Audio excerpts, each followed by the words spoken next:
Kita buka aja ya. Udah tepat jam 1. Bismillahirrahmanirrahim. Assalamualaikum warahmatullahi wabarakatuh. Selamat siang. Kita akan maju referat Dr. Josephine Deborah dengan judul Peran Bronkoskopi dalam Diagnosis dan Tata Laksana Penyakit Paru. Saya sebagai pembimbing dan presentan Dr. Deborah akan membawakan tentang peran bronkoskopi. Bronkoskopi bisa kita kerjakan di rumah sakit kita yaitu Hasan Sadikin, dan kita lihat apakah penjelasan Deborah bisa membuat kalian mengerti apa tidak. Dan nanti kita akan tanya jawab setelah dari Deborah presentasi, dan semoga tanya jawabnya cukup hangat jadi banyak yang bertanya ya. Silakan Dokter Deborah, waktu dan tempat buat Dokter Debo. Silakan. Terima kasih dokter, terima kasih teman-teman. Terima kasih dokter Ferry sebagai pembimbing saya dalam referat kali ini. Hari ini saya akan membawakan referat yang berjudul Peran Bronkoskopi dalam Diagnosis dan Tata Laksana Penyakit Paru. Jadi untuk outline presentasi hari ini, kita akan bahas indikasi kontraindikasi bronkoskopi, persiapan prosedur bronkoskopi, pengambilan sampel, komplikasi, dan perkembangan bronkoskopi. Untuk pendahuluan, jadi bronkoskopi didefinisikan sebagai suatu prosedur invasif yang digunakan untuk mengevaluasi kelainan pada saluran nafas bagian bawah dari trakea hingga bronkus dengan menggunakan alat yang disebut bronkoskop. Awalnya, bronkoskop ditemukan di tahun 1897 oleh Gustav Kielland, seorang ahli THP, yang menemukan rigid bronkoskop yang waktu itu digunakan untuk mengekstraksi benda asing. Untuk bronkoskopi sendiri digunakan untuk tujuan visualisasi saluran nafas, pengambilan spesimen, juga tindakan terapeutik. Dalam perkembangannya, bronkoskopi dikembangkan oleh seorang ilmuwan Jepang bernama Shigeto Ikeda yang menemukan fleksibel bronkoskopi. Dengan ditemukannya fleksibel bronkoskopi ini, memperluas visualisasi dari bronkoskopi, meningkatkan keamanan, sehingga bronkoskopi ini penggunaannya berkembang pesat. Sekarang juga sudah ditemukan adanya bronkoskopi portable yang bisa digunakan bedside, terutama pada pasien-pasien perawatan di intensif. Untuk indikasi bronkoskopi sendiri ada dua, yaitu indikasi diagnostik dan indikasi terapeutik. Untuk indikasi diagnostik bronkoskopi yaitu evaluasi infeksi, baik TB maupun pneumonia. Untuk diagnostik keganasan bila ada nodul atau massa paru, evaluasi penyebab hemoptisis, dan penilaian penyakit paru interstisial. Dan pada pasien-pasien di ICU dapat digunakan untuk evaluasi apabila adanya kesulitan weaning. Untuk indikasi terapeutik dari bronkoskopi bisa digunakan untuk bronchial toilet, misalnya pada pasien-pasien dengan hipersekresi atau adanya mucus plak. Pasien juga dapat digunakan bronkoskopi untuk ekstraksi benda asing, mengontrol pendarahan, untuk dilatasi apabila adanya struktur, misalnya struktur pasca intubasi atau adanya tumor endobronkial atau adanya trakeomalacia, dapat dilakukan dilatasi, dapat dilakukan sebagai prosedur untuk debulking tumor, dan juga membantu apabila akan dilakukan tracheostomi perkutan yang sulit. Ada satu penelitian di tahun 2025, yaitu penelitian online cross-sectional survey di bulan Mei hingga Desember 2023, yang mengevaluasi tindakan indikasi diagnostik terapeutik fleksibel bronkoskopi di ruangan intensif. Ditemukan bahwa dari penelitian ini untuk diagnostik paling banyak adalah dengan indikasi untuk sampling mikrobiologi sampling, selanjutnya untuk sekresi, manajemen sekresi, dan juga manajemen atelektasis. Sedangkan untuk terapeutik indikasinya adalah yang ini manajemen sekresi untuk membantu dalam kesulitan untuk intubasi dan juga tata laksana obstruksi jalan nafas. Ada satu penelitian mengevaluasi digunakannya bronkoskopi di ICU, yaitu MIMIC-4 di tahun 2022. Ini penelitian prospektif pada 1.560 pasien VAP dibandingkan pada pasien-pasien VAP yang dilakukan bronkoskopi dan non-bronkoskopi. Dari outcome-nya ditemukan bahwa mortalitas baik di ICU maupun di in-hospital pada pasien-pasien yang dilakukan bronkoskopi lebih rendah dibandingkan pasien-pasien yang tidak dilakukan bronkoskopi. Masih mencapai 67 dan 60% lebih rendah dibandingkan yang tidak dilakukan bronkoskopi. Dari sini, bronkoskopi dini juga dikatakan akan meningkatkan survival pasien dalam 90 hari perawatan. Dan penelitian ini meng-highlight peran bronkoskopi terutama pada pasien-pasien perawatan di ICU. Indikasi bronkoskopi apakah harus selalu dilakukan pada pasien-pasien PAP? Sebenarnya tidak direkomendasikan untuk dilakukan rutin. Biasanya kita lakukan untuk pasien-pasien yang tidak respon dengan antibiotik empiris, atau dengan cara yang biasa, misalnya pengambilan sputum, kita tidak mendapatkan organisme, atau adanya dugaan alternatif diagnosis lain selain PAP. Untuk kontraindikasi bronkoskopi, ada dua kontraindikasi, baik absolut maupun relatif. Untuk kontraindikasi absolut, misalnya pasien tidak bersedia untuk dilakukan tindakan, tidak ada informed consent, atau hipoksemia refraktor berat. dan PO2 yang masih rendah dan kebutuhan oksigen masih tinggi, tidak direkomendasikan untuk dilakukan. Atau pasien dengan gangguan faktor koagulasi yang belum dikoreksi sebelum tindakan, adanya gangguan ritme, yaitu aritmia maligna, dan juga hemodinamik yang belum stabil. Untuk kontraindikasi relatifnya, yaitu pasien kurang kooperatif, adanya angina atau infark miokard akut, asma yang belum terkontrol, hipertensi yang belum terkontrol, aritmia yang belum stabil, atau pasien dengan ventilasi mekanik yang belum stabil. Untuk persiapan bronkoskopi, pertama dipastikan untuk indikasi bronkoskopinya sendiri sudah sesuai, lalu mengevaluasi resiko, baik resiko perdarahan dengan cara mengevaluasi hematologi dan juga pemeriksaan profil koagulasi. Untuk tindakan biopsi direkomendasikan trombosit minimal 50.000, apabila tidak dilakukan biopsi hanya bal boleh di atas 20.000. CNR sendiri direkomendasikan kurang dari 1,5. Untuk obat-obat pengencer darah seperti clopidogrel, warfarin, sebaiknya di stop 5 hari sebelum tindakan, sedangkan LMWH bisa di stopnya 24 jam sebelum tindakan. Untuk asma atau PPOK yang terkontrol, sebenarnya tidak perlu diberikan bronchodilator rutin sebelum tindakan, tapi lebih ke tidak usah digunakan, tidak direkomendasikan untuk tindakan bronkoskopi apabila asma atau PPOK-nya belum terkontrol. Ini untuk prosedur bronkoskopi, tadi penilaian persiapan dari indikasi, resiko, koreksi faktor-faktor yang bisa dikoreksi. Untuk ukuran ETT, sebaiknya lebih dari 2 mm dari diameter terluar dari bronkoskopnya. Jadi biasanya di ICU kita minta untuk diganti ke ETT yang lebih besar dulu sebelum dilakukannya tindakan. Lalu pasien disarankan puasa 4 jam untuk puasa makan dan puasa minum 2 jam. Lalu untuk prosedurnya, pada pasien-pasien di ICU, FiO2-nya biasanya dinaikkan dulu sebelum dilakukan tindakan menjadi 100%, lalu dievaluasi menyeluruh seluruh jalan nafas dan segmen bronkus, dilihat apakah adanya edem, apakah adanya tumor, atau adanya perdarahan, lalu dilakukan tindakan sampling ataupun intervensi.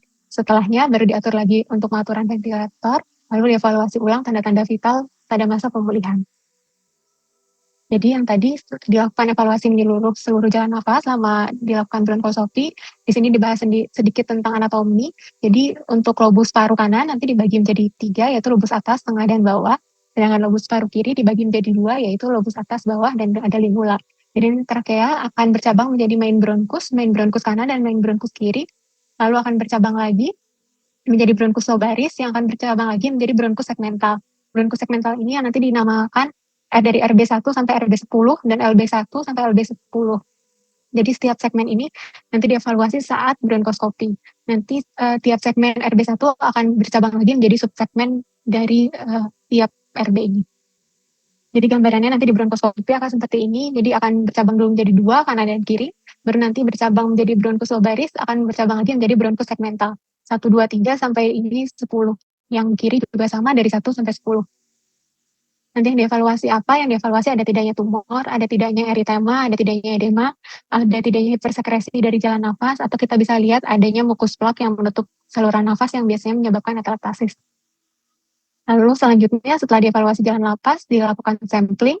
Samplingnya yang pertama adalah BAL atau bronchoalveolar lavage. Jadi teknik sampling ini kita memasukkan salin ke dalam subsegmen paru, lalu diaspirasi lagi untuk kemudian dianalisis. Biasanya kita masukkan salinnya tuh sebanyak 20-60 mili per kali, lalu ditarik lagi. Minimal 30% cairan harus kembali atau berhasil kita tarik. Apabila kurang dari 5% yang berhasil kita tarik, berarti kan cairannya akan tertahan di paru. Sebaiknya prosedurnya dihentikan. Karena apabila kurang dari 10% juga yang tertarik kembali, dia akan menurunkan akurasi dari BAL sendiri. Biasanya akan sedikit yang tertarik kembali apabila pada laki-laki dengan riwayat PPOK dan usia tua, atau ada emfisema yang berat, dan bronkus-bronkusnya yang dilakukan BAL selain bronkus right middle lobe atau lingula. Ada satu penelitian di tahun 2009 sampai 2013 yang mengevaluasi peran BAL dalam diagnosis kanker. Ternyata diagnostik yield untuk BAL ini untuk diagnostik kanker sebenarnya rendah, hanya sekitar 25%. Bahkan pada gambaran radiologi yang hanya terdapat gambaran mediastinal atau hilaria limfadenopati, diagnostik yield untuk BAL sendiri 0%. Jadi apabila kita curiga kalau pasiennya ada keganasan, sebaiknya dilakukan evaluasi atau sampling lain selain BAL. Jadi BAL dan ditambah dengan sampling lainnya. Tapi BAL sendiri dari penelitian ini bagus untuk mengidentifikasi infeksi yang ditemukan pada pasien-pasien malignansi. Selanjutnya ada bronchial washing dan brushing. Bronchial washing sendiri, dia sama memasukkan salin lalu ditarik lagi untuk mengevaluasi cairan yang nanti diambil lagi. Nah, kalau bronchial brushing, kita memakai kayak sikatan seperti ini, brush fleksibel, lalu dilakukan 4-5 kali sikatan untuk mengambil sitologi dari dinding bronkus atau massa endobronkial. Selanjutnya endobronkial biopsi. Jadi biopsi sendiri ada dua, yaitu endobronkial dan transbronkial. Endobronkialnya itu kita bisa melihat tumornya di dalam lumen dari saluran nafas. Jadi kita menggunakan forceps untuk mengambil sedikit sampel atau tumor endobronkial yang menonjol ke lumen. Apabila terjadi perdarahan, biasanya dapat digunakan epinefrin atau asam tranexamat intratumoral. Transbronkial lung biopsi berarti di dalam lumennya kita biasanya tidak menemukan adanya tumor.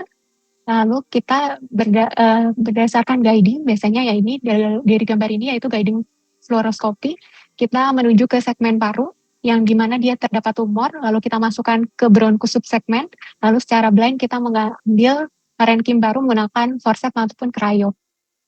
Jadi bisa menggunakan forceps, bisa menggunakan needle. Nanti untuk needle disebut TBNA, transbronchial needle biopsy. Transbronchial needle aspiration. Jadi TBNA ini menggunakan jarum, biasanya ukuran 19, kita melewati dinding bronkus langsung ke tumor. Nah, TBNA ini bisa digunakan konvensional maupun EBES. Kalau konvensional itu dia blind teknik, hanya menggunakan referensi dari hasil CT scan yang sudah ada. Biasanya digunakan untuk nodul-nodul atau tumor yang ukurannya lebih besar, biasa lebih dari 1 cm, dan operatornya sudah berpengalaman karena blind, resiko kesalahannya lebih tinggi. Sedangkan kalau EBES TBNA menggunakan panduan USG di unjuk bronkoskop, sehingga kita bisa memvisualisasi masanya dulu, baru dilakukan biopsi dengan menggunakan jarum. Biasanya ini bisa digunakan untuk tumor atau KGB yang lebih kecil, dan komplikasinya juga lebih rendah karena dia lebih akurat. Untuk EBES TBNA ada penelitian yang dipublikasikan juga untuk diagnostik yieldnya dengan panduan USG dan konvensional memang lebih bagus dengan panduan USG, yaitu 66 dibandingkan 33%. Jadi akurasi diagnostiknya memang lebih tinggi untuk mendiagnosis dari mediastinal tumor ataupun limfadenopati dibandingkan yang konvensional. Jadi untuk komplikasinya, sebenarnya bronkoskopi komplikasinya sendiri sedikit, hanya kurang dari 1% dari seluruh tindakan bronkoskopi. Biasanya kita perlu mengevaluasi terjadinya komplikasi terutama pada pasien usia tua dan multiple comorbid dengan gangguan koagulasi. Untuk tindakannya misalnya biopsi itu akan meningkatkan resiko terjadinya komplikasi pada bronkoskopi. Komplikasi yang bisa terjadi misalnya hipoksimia transien atau perburukan gagal nafas karena dilakukan lavage memasukkan cairan di gangguan suction berulang. Biasanya alveolipnya bisa terisi cairan, surfaktannya bisa rusak sehingga terjadi gangguan compliance dari paru, sehingga bisa menyebabkan hipoksemia yang transien. Hipoksemia dan stres fisiologis dalam tindakan bisa mengganggu dari ritme jantung, menyebabkan aritmia, dan juga memunculkan gangguan hemodinamik. Apabila dilakukan biopsi, ada resiko terjadinya perdarahan dan pneumotoraks, ada resiko terjadinya bronkospasma, dan juga resiko terhadap atau reaksi terhadap sedasi yang diberikan. FlexiCare tadi yang tadi juga dipublikasikan, dia mengevaluasi pada di bedside yang paling banyak adalah komplikasinya adalah penurunan oksigen, diikuti dengan bleeding dan juga bronkospasma. Untuk perkembangannya, jadi bronkoskopi sekarang banyak dipadukan dengan CT scan. Jadi gambaran CT scan untuk diolah menjadi gambaran 3D yang menggunakan yang menyerupai tampilan bronkoskopi. Lalu gambaran 3D ini digunakan sebagai guiding yang disebut virtual bronchoscopic navigation. Jadi gambaran 3D dari CT scan tadi digunakan sebagai navigasi sebelum dan selama prosedur. Jadi di sini akan ditandai di mana letak dari masanya agar dapat mempermudah untuk diagnostik. Pada penelitian juga pada pasien-pasien yang dilakukan biopsi dengan VBN ini untuk hasil diagnostiknya lebih tinggi dibandingkan yang konvensional. Ada juga yang namanya electromagnetic navigation bronchoscopy. Jadi dari gambaran yang 3D tadi ditambah lagi dengan medan elektromagnetik yang ditempelkan di dada pasien. Jadi nanti seperti GPS kita bisa langsung mengetahui di mana letak bronkoskop dan sudah dekat atau tidak dengan tumornya. Sehingga dia lebih memberikan gambaran real time dari tindakan bronkoskopi. Ada juga robotic bronkoskopi. Jadi gambaran 3D tadi yang dari data panduan CT scan diintegrasikan dengan sistem robotik biasanya digunakan di luar negeri pada pasien-pasien dengan lesi kecil, lesi perifer, karena lebih susah untuk dilakukan tindakan bronkoskopinya. Jadi kesimpulannya, bronkoskopi fleksibel memiliki peran diagnostik dan terapeutik, dan angka komplikasi yang sebenarnya rendah bila dilakukan dengan persiapan dan pemantauan yang adekuat. Di unit perawatan intensif sendiri, bronkoskopi berperan dalam evaluasi obstruksi jalan nafas, kegagalan Whitney, serta tata laksana atau lektasis dan hemoptisis. Pada perkembangannya, bronkoskopi termasuk virtual bronchoscopic navigation, electromagnetic navigation bronkoskopi, dan bronkoskopi robotik telah meningkatkan akurasi hasil diagnostik dari bronkoskopi. Ya, terima kasih dok. Ya, terima kasih Dokter Deborah untuk presentasinya. Waktu yang dipergunakan adalah 17 menit, waktunya efektif ya. Biasanya referat di penyakit dalam seperti ini 20 menit lah. Dan 20 menit juga batasan di mana seseorang mampu mendengar informasi dengan efektif ya. Saya sengaja memilih Zoom karena biar lebih mobile dan fleksibel juga buat teman-teman. Karena informasi seperti ini menurut saya informasi tambahannya. Nice to know buat teman-teman sekalian. Dr. Deborah sudah sangat baik mempresentasikannya mulai dari basicnya sampai yang advance ya. Kalau yang advance sudah mulai ada robotik dengan peran AI pasti ya. Dia bisa mendeteksi em, peripheral nodul yang kecil ya. Itu tantangan buat kita ya. Kalau lesinya kecil, terus lesinya perifer, itu nyarinya kayak nyari ujung jarum di antara jerami ya bagi kami. Makanya kita pergunakan bantuan pakai CT scan, fluoroskop, MRI, dan lain-lain. Kalau di Center Jakarta, RSCM, itu yang kamu tunjukin tadi udah dilakukan ya. Jadi pasiennya dibaringkan dalam kondisi terfluoroskop dan eh, ada MRI atau CT scan-nya ya. Kalau yang navigated itu virtual navigated ini hampir semua CT scan modern yang 64 slice bisa di-rendering untuk membentuk seperti ini, Deborah. Jadi kalau misalnya Debo main ke radiolog, terus hasil CT scan-nya kamu minta untuk dijadikan virtual navigation, mereka pasti bisa. Tapi mereka paling minta waktu untuk membuat ini seperti ini gitu. Ya, pernah lihat kan ya yang gambarnya kalau nggak jantung lah, jantung paling sering tuh dibikin virtual navigation, pembuluh darah jantung atau pembuluh darah eh, apa pada Siti Angio ya, Siti Angio juga bisa dibikin seperti ini. Oke. Terus tadi Debo juga meng-highlight mengenai indikasi ya. Indikasi dari bronkoskopi ya bisa dibagi memang jadi diagnostik dan terapeutik. Tadi ada penelitian FlexiCare ya, penelitian ini di-highlight sama Dr. Debo dan dikatakan bahwa kalau untuk yang diagnostik ya itu salah satunya paling sering apa? Microbiological sampling ya. Jadi kalau saya bilangnya istilahnya fenomena botol kosong ya. Kalau kamu nemuin pasien pneumonia, terus kamu kasih botol kosong untuk ngumpulin sputum, itu sampai 5 hari pas antibiotiknya habis pun biasanya botolnya kosong ya, fenomena botol kosong saya bilangnya. Nah, peran bronkoskopi diagnostik ini bisa mengambil sampel ya dengan bal saja cukup dan mudah sebenarnya. Kalau terapeutik gimana? Terapeutik juga rupanya yang paling sering adalah membebaskan saluran nafas dari hipersekresi gitu atau bronchial toilet biasanya kita bilang. Dan penelitian FlexiCare ini baru online ya berbasis online di tahun 2025 di European. Saya rasa itu tambahan dari saya. Silahkan teman-teman boleh berdiskusi, tanya Debu sebanyak-banyaknya ya. Silahkan. Mutia. Ya, Mutia, bagus. Silahkan tanya, Mut. Terima kasih untuk Dokter Deborah atas presentasinya. Izin bertanya kepada Dokter Deborah yang tadi berkaitan kapan sih cut off waktu yang disebut sebagai bronkoskopi dini untuk pengambilan sampel pada pasien-pasien dengan ventilator associated pneumonia, dok? Atur nuhun, dok. Terima kasih dok. Untuk bronkoskopi dini kalau pada pasien ini, pada penelitian ini yang dipakai adalah cut off-nya 72 jam atau 3 hari. Kalau dari penelitian lain itu ada yang cut off-nya 48 sampai 72 jam. Katanya kalau misalnya dengan bronkoskopi dini kita lebih cepat mengidentifikasi etiologi sehingga antibiotiknya lebih cepat diberikan sehingga length of stay-nya juga dan mortalitasnya juga membaik. Nah, masalahnya sebenarnya kalau pasien-pasien yang sudah diberikan antibiotik, nanti dia sensitivitas dan spesifisitas kultur balnya juga akan menurun. Jadi kalau semakin lama antibiotik diberikan, nanti balnya semakin diagnostik yieldnya semakin turun. Jadi disarankan untuk dilakukan dini. Tapi sebenarnya kalau dilihat rekomendasinya, dia tuh direkomendasikan setelah pemberian antibiotik empiris, tidak responsif, baru dilakukan bronkoskopi untuk pengambilan sampel. Jadi sebenarnya masih ada dua pandangan, ada yang menyarankan untuk dilakukan dini, tapi ada juga yang menyarankan sebaiknya yang non invasif dulu, baru invasif apabila tidak respon dengan antibiotik gitu dok. Ya, oke, Debo. Saya coba tambahin ya. Debo berapa kali ikut clinical meeting untuk pasien-pasien MAICU atau pasien di GICU?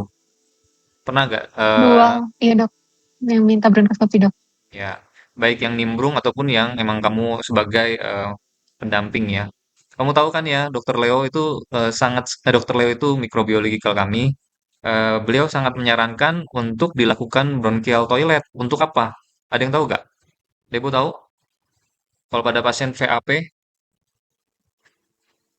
Jadi lebih ke manajemen sekresinya juga dok. Selain identifikasi etiologi dok.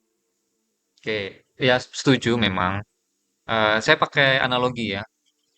Ada yang pernah kamar mandinya gayungnya itu masuk ke ember misalnya atau ke bak, terus lama sekitar 2 hari atau 3 hari nggak masuk kayak di ember gitu, terus nggak pernah dikeringin, apalagi seminggu. Kira-kira pas kamu angkat gayungnya, kamu pegang dinding gayungnya ada apa? Ada yang pernah nggak? Kayak biofilm gitu ya. Iya betul. Jadi salah satu tujuan bronchial toilet itu adalah meluruhkan biofilm yang nempel di selaput napas kamu gitu. Dan biofilm ini kalau kamu baca artikel-artikel yang banyak ya mengenai microbial resistance itu menjadi tempat berlindungnya kuman dan si biofilmnya itu nggak bisa ditembus baik dari dalam darah maupun dari saluran pernafasan gitu. Jadi ya kalau saya kata kasarnya mah bronkoskopnya itu ketika dimasukin kita kayak ngehancurin dinding-dinding itu gitu dengan di flash kan dibilas ya atau ya dari ujung bronkoskopnya ketika masuk kayak membuat saluran pernapasannya itu nature lagi gitu. Kebayang nggak mood Debo? Jadi saya kurang sepaham kalau misalnya kita tunggu sampai antibiotiknya respon Debo. Kamu kalau dengar berkali-kali beliau selalu ngomongnya hancurkan dulu biofilmnya baru masuk KG, baru masuk ampicillin sulbactam dan lain-lain. Kalau nggak percuma ya. Oke, cukup jelas mood. Cukup jelas dok, atur nuhun dok. Jadi saya yang mendukung cut off dini untuk VAP sebenarnya ya. Tapi biarpun memang masih em, ya masih perdebatan lah.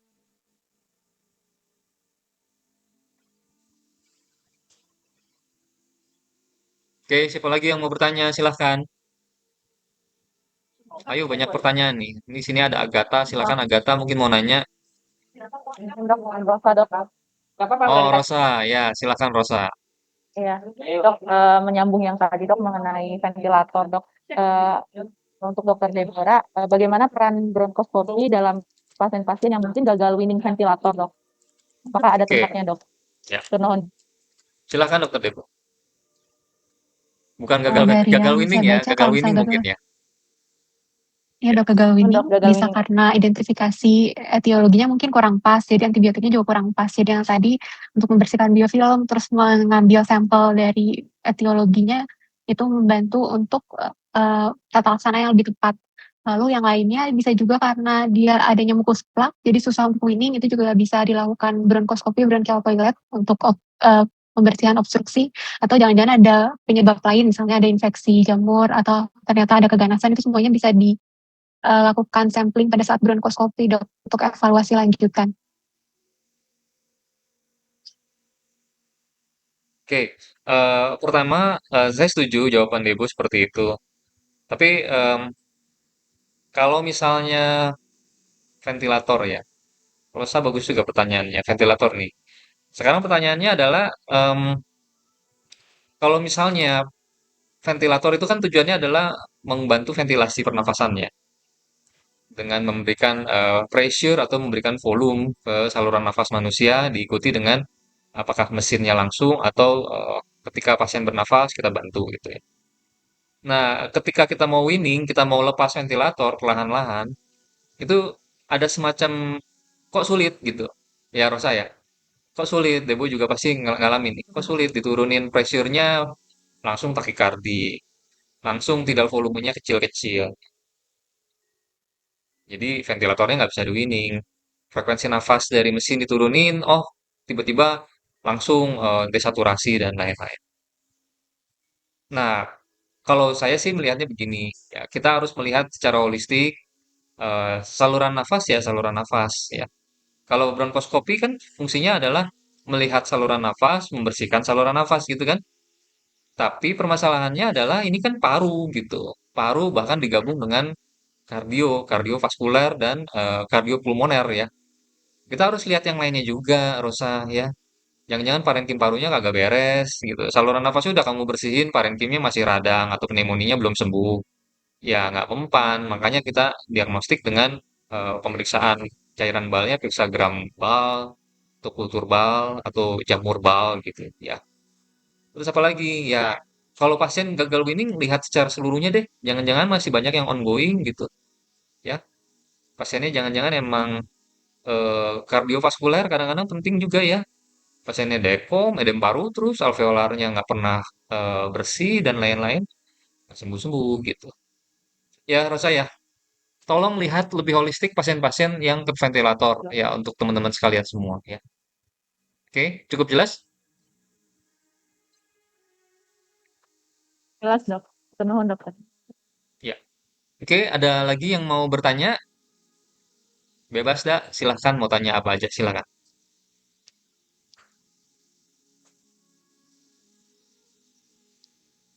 Depo berapa kali dampingin bedside SP2 Dokter Fadli atau Dokter Dadan? Sering banget pasti. Di Gicu, di Maicu. Yang hijau dok. Maicu ya. Pernah ada yang kendala nggak atau kesulitan nggak, Debo? Misalnya pas di suction error misalnya atau apa? Enggak kan ya? Semoga mah enggak lah. Kalau dulu awal-awal karena masih prakteknya juga belum terbiasa dengan alat yang portable-nya dok. Jadi untuk saksian dan lain-lainnya masih susah. Tapi sekarang karena udah tahu rangkaian alatnya, jadi sekarang sudah tidak ada kendala sih dok. Ya, bagus. Terus Debo titip ya ke kan Debo respi kritis nih ya, respi kritis andalan. Ya, dok. Nanti titip ke respi kritis selanjutnya ya biar biar sinambung gitu. Biar nanti pas Baik dokter. kita melakukan bronskoskopi di bedside, di ICU atau di manapun gitu ya, tetap sinambung gitu. Saya paham kok masang-masang device-nya itu nggak gampang ya. Ya kadang-kadang bahkan suction-nya itu suka lepas sendiri. Itu sering sekali terjadi di Bu. Jadi itu technical sekali ya, nggak ada hubungannya dengan keilmuan, itu teknis dari bronkoskopi gitu ya. Terus coba lihat yang Ebas, slide yang Ebas. Deborah pernah dampingi Ebas gak? Ebas itu Kan ebas endobronchial belum dokter. ultrasound ya, endobronchial ultrasound. Ya kalau bagi yang bingung itu apa? Pernah dampingin belum? Dan belum dokter. Serius, masa sih Dep? Iya dok. Yang ebas belum dok. Belum ya. Aduh, sayang sekali ya. Kita bisa mengerjakan ini dan memang sayangnya jarang. Alasan jarangnya karena jarumnya terpisah Ebasnya. Jarumnya khusus, jarumnya itu alat kesehatan alkes ya, alkes habis pakai, tidak bisa bisa dilakukan apa namanya sterilisasi dengan CSSD, cuman kita jarang melakukannya dan satu alatnya itu sekali pakai bisa sampai 12 juta kalau yang dari Olympus. Tapi keunggulan dari Ebas apa? Ayo, kalau misalnya Ebas di BNE dengan pemeriksaan rapid onsite eh, pemeriksaan rapid onsite atau ROS, kamu tahu ya? Iya dok. Jawab Debo, silakan. Oh, jadi kalau dengan rapid onsite nanti hasil dari aspirasinya bisa langsung kita kasih ke bagian PA dok untuk dievaluasi apakah bagus untuk slide-nya sudah cukup atau enggak, bagus atau enggak gambarannya dok. Biasanya nanti hasil yang dibaca di saat itu sama hasil yang dibawa ke patologi anatomi hasilnya 90% sama dok. Jadi kalau Ya, memang belum diagnostik bisa gitu dok. Masih bagus. di saat itu bisa dilanjutkan. Ya, saya setuju ya. Jadi ada pemeriksaan yang rapid onsite itu, rapid onsite apa sih namanya? Rapid onsite test. Oh, Spesimen apa ya? ya dok. Ya, ya pemeriksaan ROS itu didampingi sama spesialis patologi anatomi. Jadi selagi kita bronkoskopi, kita juga didampingi oleh spesialis patologi anatomi. Kelemahannya ya saling tunggu menunggu ya, biasa lah ya. Ibu tahu kan. Jadi kalau kita melakukan tindakan tapi ditungguin sama orang lain, ya kebayang rasanya seperti apa ya. Jadi seperti tantangan sih, challenge sebenarnya. Emang kamu pikir ketemu KGB yang besar untuk dilakukan biopsi gampang? Enggak ya. Jadi idealnya waktu sebelum dilakukan bronkoskopi ada baca-baca dulu tuh, ngobrol-ngobrol dulu sama konsulennya. Konsulennya nanti tunjuk nih KGB ini yang mau diambil gitu. Pengalaman saya kalau saya bronkoskopi, residennya ngurusin pasien, statusnya belum dateng, CT scan-nya belum ada. Jadi kita nggak tahu ini mau mau yang mana, mau colok yang mana gitu. Tapi saya paham sih, karena hektik ya. Itu hektik namanya. Pas datang semuanya ngumpul, kadang-kadang kita juga ngobrol tuh misalnya sama radiolognya. Ini kayaknya bisa nih, kemungkinan bisa ada endobronchial mass di sini gitu.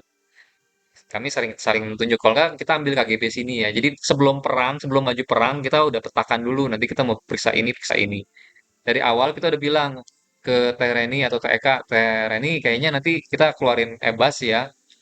Kenapa dok? Karena ada kelenjar getah bening di stasiun 7 gede gitu. Kayaknya kita bisa ambil. Terus kata Teh Reni, nggak usah lah, nggak usah pakai ebas, pakai konvensional aja ya, Debo ya. Konvensional aja karena Ya KGP-nya dok, kan besar gitu. Itu bisa Debo, bisa. Tinggal ya keluarin dok. jarum yang needle. Kalian juga pasti jarang yang lihat yang needle, paling sering yang lihat forcep, ya kan? Forcep Iya dok. biopsi lagi, forcep biopsi, sikat dan bal yang paling sering. Itu basic sekali ya. Yang needle aja jarang ya. Tapi ada, kita ada. Oke, ada lagi yang mau bertanya? Semakin seru dan hangat, waktu masih panjang, silahkan. Oke. Dok. Nah, Ya, oke, Palar, silahkan. Cang dok, izin dok dengan Palar dok, izin bertanya dok. Untuk akhir-akhir ini sering dilakukan tindakan bronchial toilet pada pasien-pasien dengan ventilator.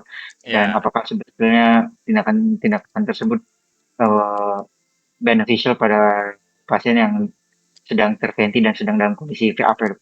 ya, ya. Atur nuhun, Oke, dok. boleh ada Per Debola, silakan. Ya dok. Kalau misalnya dari penelitian yang tadi sih sebenarnya kalau dari hasil outcome-nya memang beneficial untuk dilakukan bronkoskopi pada pasien-pasien VAP. Di sini kan mortalitas di ICU, mortalitas in hospitalnya juga lebih baik pada pasien yang dilakukan bronkoskopi.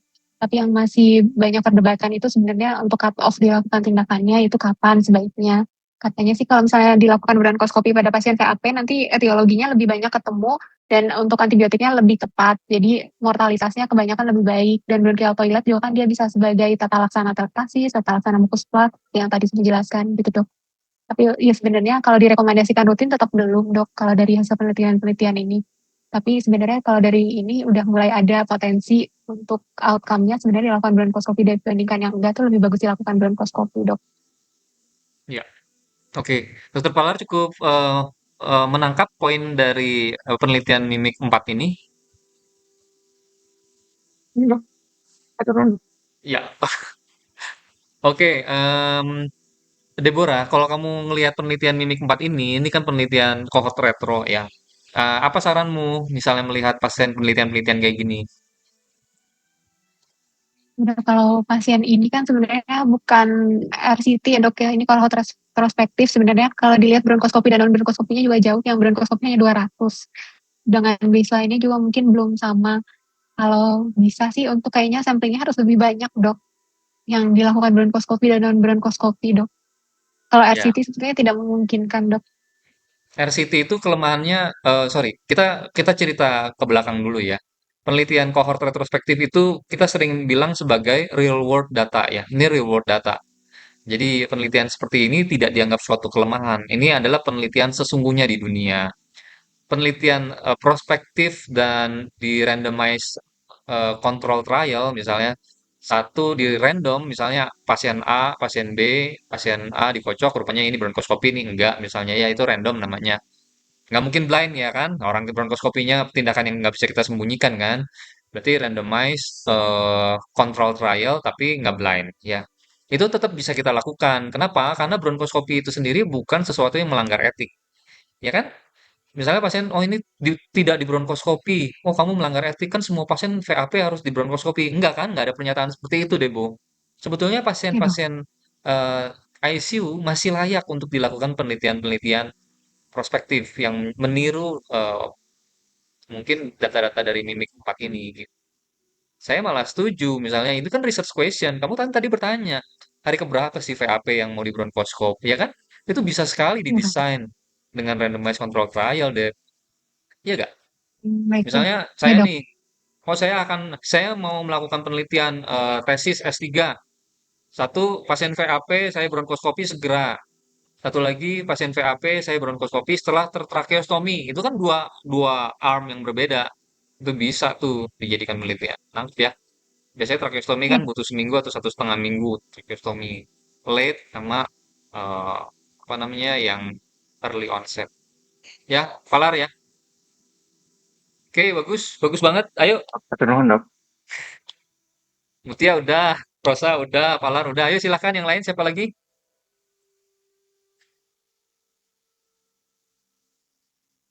Punten dok dengan Kevin. Ya, Kevin, silakan Kevin. Ada yang mau bertanya? Izin bertanya dok, mengapa bronkoskopi dapat memperbaiki outcome pada pasien VAP seperti yang ditunjukkan pada penelitian ini dok? Atur nuhun. Memperbaiki outcome ya pada VAP ya. Ya. Tapi kalau saya potong singkat aja ya, Vin ya. Em, VAP itu kan salah satu permasalahannya adalah kumannya ya. Kumannya itu sendiri kadang-kadang kita belum tahu gitu. Kalau misalnya kita lakukan pemeriksaan dengan tracheal aspirat mungkin lebih mudah gitu ya. Tapi kalau misalnya masih dari terpasang ETT, kadang-kadang kuman-kumannya masih belum mewakili respiratory tract bagian bawah ya. Dan saya bilangnya ada namanya kriteria Washington ya.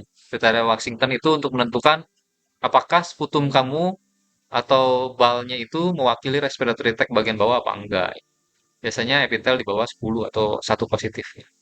Nah, pemeriksaan bal itu dijamin dijamin pasti dapat satu positif atau minim epitel. Ya iyalah, namanya juga bilasan bronkus, pasti dia mewakili respiratory tract bagian bawah.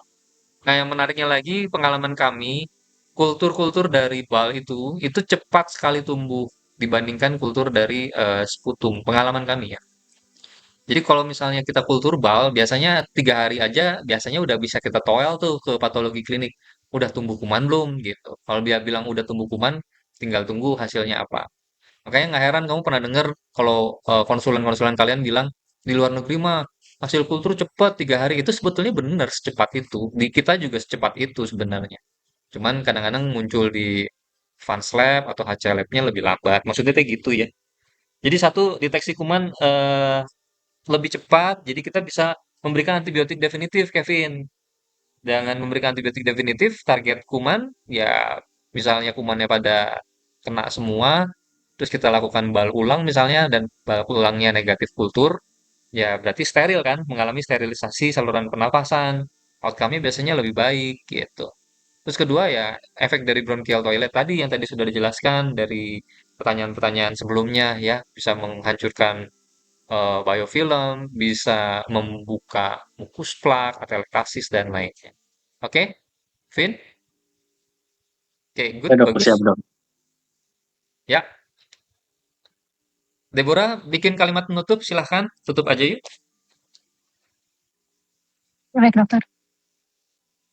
Kalimat penutupnya ya terima kasih dokter Fadi untuk waktunya. Terima kasih untuk teman-teman. Jadi kesimpulan dari penelitian ini sebagai dengan referat ini kita bisa mulai mempertimbangkan dan mengetahui untuk peran bronkoskopi, baik bronkoskopi sebagai indikasi diagnostik maupun indikasi terapeutik, dan juga bahwa bronkoskopi berperan pada pasien-pasien terutama yang dirawati intensif untuk bronchial toilet, untuk evaluasi kegagalan winding dan juga tata laksana apabila adanya atelektasis maupun hemolisis.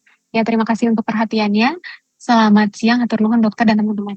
Ya, selamat siang. Saya tutup. Wassalamualaikum warahmatullahi wabarakatuh. Semoga bermanfaat buat kalian semuanya. Saya Liv ya. Penuh dokter. Waalaikumsalam warahmatullahi wabarakatuh.